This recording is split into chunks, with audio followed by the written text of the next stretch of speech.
Have you ever noticed that in our culture, we often use the word intimacy as a euphemism for sex?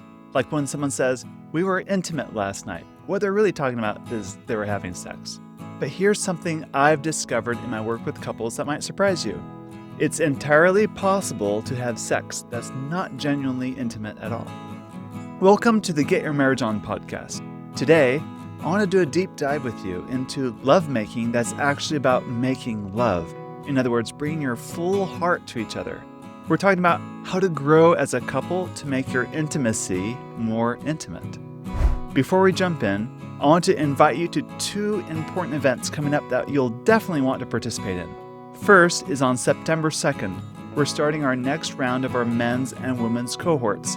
This is ideal for women or men that are ready to experience something different when it comes to intimacy in your marriage. These are small groups, limited to just 6 to 10 women or 6 to 10 men.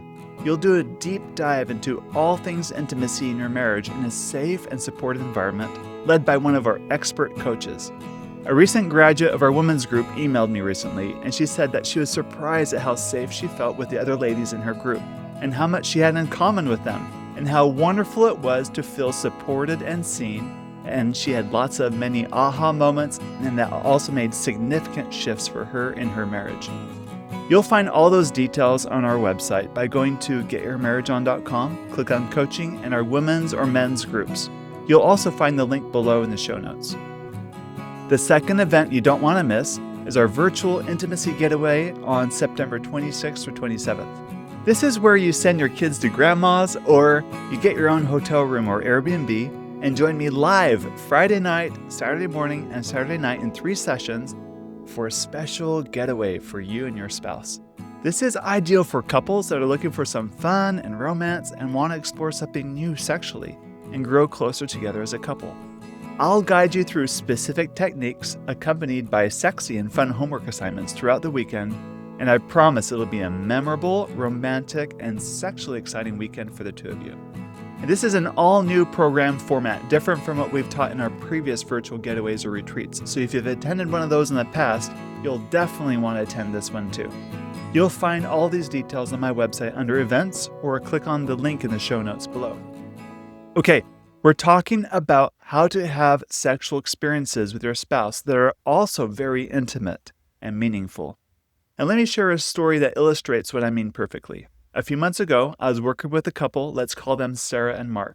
They'd been married for 8 years and came to me because their sex life felt mechanical and disconnected. Sarah told me, "We have sex regularly. Frequency isn't our issue. But I feel lonely afterwards. I feel actually lonelier than when we started." So when I dig deeper, this is what I learned. Mark would often initiate. They'd have their usual routine, lights off, same position, she'd come, he'd come, minimal talking, and afterwards they'd clean up, and Mark would fall asleep while Sarah just lay there feeling emotionally distant from the man that she'd just been physically connected to. This is what I often call eyes closed sex, and I don't mean that just literally. Even if your eyes are open, you can still be having eyes closed sex if you're shielding part of your mind and heart, going through the motions, so to speak, or treating sex like a physical transaction rather than an intimate connection. Real intimacy, my friends, involves a willingness to let yourself be known, coupled with a deep desire to understand your partner too. One definition of intimacy that I like is into me see. In other words, it's those 3 words, into me see. It's an invitation for your spouse to know you at a deeper level. But intimacy can feel daunting and exposing and is not for the weak of heart, right? It requires vulnerability, trust, and vulnerability always involves risk.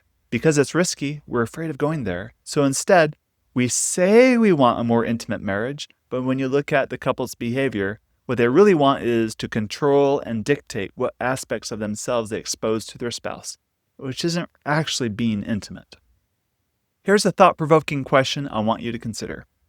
When you have sex with your spouse, do you do it with your eyes open or closed?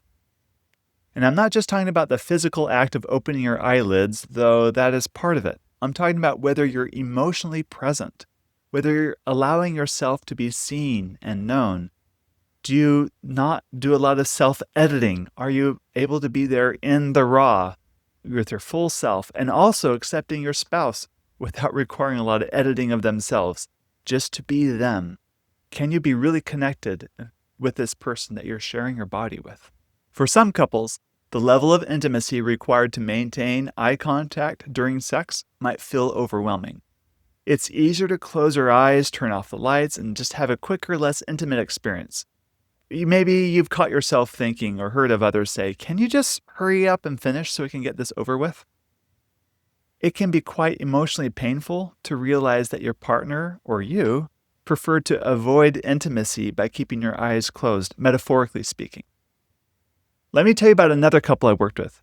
Jennifer came to me frustrated because she felt like her husband, David, was somewhere else during sex. She said, "I know his body is there, but it feels like his heart and his mind are checked out." When I talked to David, he admitted he often fantasized about other scenarios or just focused on the physical sensations to get to orgasm quickly, just to get through it. And he wasn't very present with Jennifer at all. This is the difference between having sex and making love.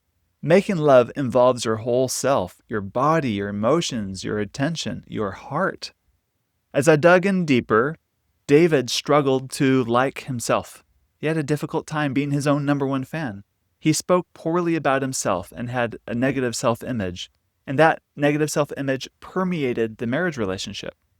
Once I brought this to David's attention, he could now see it for what it was. And we worked together on this. And I want to give David all the credit here because he worked really hard in learning how to like himself. He stopped criticizing himself. He started being gracious to himself when he'd make a mistake. He started to take care of his body and his health, and he started to feel better. And this gave him more self-confidence, and it showed up in his work at his job, as well as in his relationship with his wife and children. Then, when it came time to making love, he could confidently allow his wife to see him and let her in because he felt like he actually had a self that he could now share with her. And like a virtuous cycle, that opened other doors of their relationship so that it could thrive. So, what does eyes open sex look like practically in your relationship? Well, let me give you 4 ideas. First, it means being fully present. Instead of letting your mind wander or rushing towards orgasm, you're engaged with your spouse in the moment. You're noticing their expressions, their breathing, their response. You're appreciating this beautiful, amazing person that you get to share your life with. Second, it involves opening your heart and your mind. You're allowing yourself to be seen, not just physically, but emotionally. Not just the good parts you want seen, but also the parts that you're a little unsure of yourself. You're allowing your spouse to see all of you. Shakespeare famously said that the eyes are the window to the soul, and I believe that's true in this context. When you keep your eyes open, metaphorically or literally during sex, you're not just sharing your body, but you're inviting your spouse into your soul. You're sharing your soul too. Third, it involves a willingness to know your spouse's heart and mind. This is a two-way street. This is about genuinely wanting to know the whole person of your spouse without being threatened by the differences that you have. It's giving him or her space to be themselves and honoring it. And fourth, it requires courage to actually slow down. Eyes open sex isn't about efficiency or getting to a finish line. It's about connection, pleasure, and intimacy. It takes courage to linger in those vulnerable moments of connection. So let me give you some practical ways to move towards more eyes open sex in your marriage.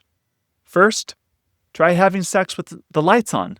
I know this can feel scary for some couples, but being able to see each other and see more of each other kind of creates this opportunity for deeper connection too. Start small. It might just be a candle or a soft lamp. Second, practice making eye contact during foreplay and sex. If this feels too intense at first, start with brief moments of eye contact and gradually increase. Look into each other's eyes with gentle eyes while you're touching and when you're transitioning between activities or maybe even during climax. Third, talk to each other during sex. Share what you're feeling, what you're enjoying, what you appreciate about your spouse, or what you appreciate in that moment. Things like, "I love being with you," or "I like this," or "I like it when you touch me that way," or "You are so beautiful." Simple words like that can create a strong emotional connection. Next, focus on your spouse's pleasure as much as your own. Eyes open sex is generous and other-focused. Pay attention to what they're experiencing and enjoying. Another practical tip is to slow down and savor the experience. Instead of rushing towards orgasm or making a concrete finish line, make the time together be about spending time together, regardless of an outcome like orgasm. This forces you instead to linger on the present, linger in the moments of connection and pleasure. And my last practical tip is to savor the moment. Not to be morbid, but what if somehow you knew that one of you would pass away tomorrow, and today was the last day, your last time making love? How would you approach each other differently? What feelings of belonging, expressions of gratitude, or desires would you like to make known to your spouse? Approaching sex in this way may help you open your heart and your eyes and make it more intimate. Now, I know some of you might be thinking, Dan, this sounds nice in theory, but we've been having eyes closed sex for years. How can we change this pattern? Well, I'm glad you asked, because this is exactly the kind of deeper work we help couples with in our coaching program. Because here's what I've learned in my practice. The inability to have eyes open sex is usually a symptom of deeper intimacy challenges in the relationship with each other or with one's relationship with oneself. Maybe one or both of you struggle with accepting your body in a way that makes you want to hide during sex. Or maybe there's been a hurt or betrayal of trust that's created emotional walls. Or maybe there are resentments that have accumulated unaddressed over the years. Or maybe as a child or a youth, you never learned what it actually felt like to be loved. So, letting your spouse love you is hard for you to accept. Maybe you've never learned how to be vulnerable and emotionally present, especially during physical intimacy. These are the root issues and patterns that keep couples stuck in mechanical, disconnected sex. And they're the very things we address in our program. We help couples move from surface-level sexual technique to the deeper intimacy work that transforms your entire relationship and changes who you are. I believe that sexual development is spiritual work. Let me share with you how Mark and Sarah's story ended. If you recall, this is the couple at the beginning of this episode where sex felt more mechanical and where Mark would fall asleep after Sarah feeling disconnected. Through our work together, they discovered that Mark was avoiding eye contact during sex because he felt ashamed about his body. And Sarah was emotionally checking out because she felt like Mark really wasn't choosing her. He was just using her body for release. So as we worked through these deeper issues, something beautiful happened and unfolded. They started having what Sarah calls soul sex, physical intimacy that connected their hearts, not just their bodies. Sarah told me, "Now when we make love, I feel seen and chosen and cherished. It's like the difference between having a meal and sharing communion." That's the power, my friends, of eyes open sex. It transforms physical release into a spiritual, deeper connection. It turns mechanical action into intimate communion. So here's your challenge this week. Try having sex with your eyes open, both literally and figuratively. Be present with your spouse and let yourself be seen and known. Take time to really look at and appreciate this person you get to share your life with. If this feels too vulnerable or exposing, that's actually valuable information for you, right? It might be revealing to you or shining a spotlight on where you might have an opportunity for deeper healing or growth that needs to happen in your relationship. So use this gift of imperfection as the impetus to do better and be better in your marriage. And if you find yourself wanting to go deeper with this work, to address the root causes that keep you from a deeper intimate connection that you long for, you might be interested in the free class that I have on this topic on my website at getyourmarriageon.com. You go to the website and click Masterclass, and I have all the details there. Anyway, I'd love to hear how this goes on for you. Feel free to share your thoughts in our private Facebook group. Just search for Christian Couples Improving Sex and Intimacy in Marriage on Facebook. Or check out the link in the show notes below. That's a direct link to our Facebook group. Request to join our community of couples who are committed to building a stronger, more intimate marriage. All right. Thank you for listening. Next week, we have some spicy topics as to ways to improve pleasure from intercourse and a discussion about fellatio you don't want to miss. Until then, my friends, keep your eyes open in every sense of the phrase. Now, go get your marriage on.